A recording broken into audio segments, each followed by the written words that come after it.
welcome back to Why Should I Read That? I'm John. Today we're talking about the book Shoe Dog by Phil S. Knight, the founder and owner of Nike, original owner of Nike. It's a public company now, and the book tells the story of his early life through the time he started the company, which was originally called Blue Ribbon, all the way up to the time when they took the company public in the 1970s. And this book is a business memoir. So if you're all about the bulleted lists of actionable items, this book is not for you.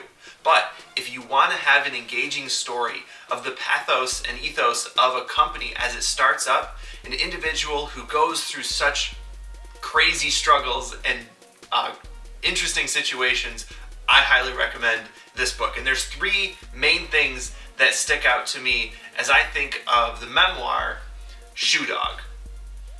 So my main three takeaways from this book are very simple. And here's the thing, if you're gonna go read this book or listen to it on audio like I did, you're gonna want to come up with your own. These are not the main three things of the book. It's just what stuck out to me personally as I was reading it. First of all though, refuse to lose.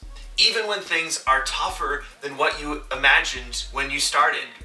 One of the neatest stories in the book is when they're dealing with corporate espionage and international trade relations, they're drowning in debt, and Buck Knight stands up in the leadership meeting of Nike, or Blue Ribbon at the time, and he looks around the room, he's like, gentlemen, this is where we are. And you know what? We've got them right where we want them.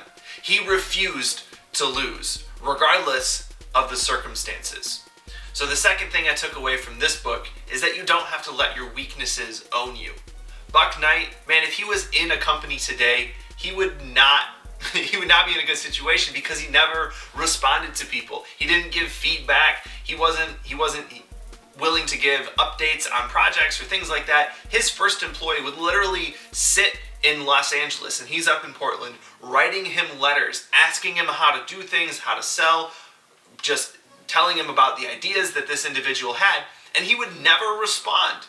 It was crazy. But on the other hand, he had attracted people into his company that were like him, that were very self-motivated, that were able to take initiative on their own. So he never had to be a micromanager. He was able to take that massive weakness and just roll with it. It was crazy for me to look at that and just understand that perspective in the entrepreneurial journey. The third thing that I learned from Shoe Dog is what Buck Knight would say to an entrepreneur who's just getting started today. Now, he's reflecting back on his entire career from 2016. He wrote the book in 2016. It was published last April. And he's looking back on a multi-billion-dollar brand. And he says, if you're an entrepreneur today, you need to seek a calling. Don't just look for a career. You need to seek a calling because your highs are higher, your lows are lower, and you're so invested in what you feel is central to your being. And that's what I think is so cool about Shoe Dog as a book. Phil Knight says near the end of the book that everyone else who tells the story of Nike gets half the facts right and none of the spirit.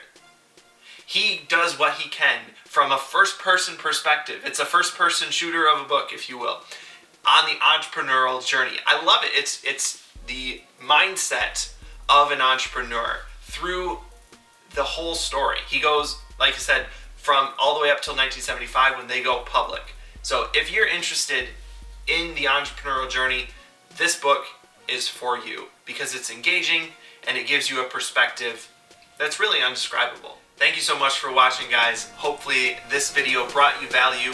If so, subscribe down below. If you want more information on that mindset of just refusing to lose, thinking, man, we've got them right where we want them, go check out the video Magic of Thinking Big. It's the first one that I ever did on the channel. I look a little different. I think it was fun. On the other one, if you want to learn more about personalities and making your weakness into your strengths, go check out the review on Personality Plus. I'll catch you next time.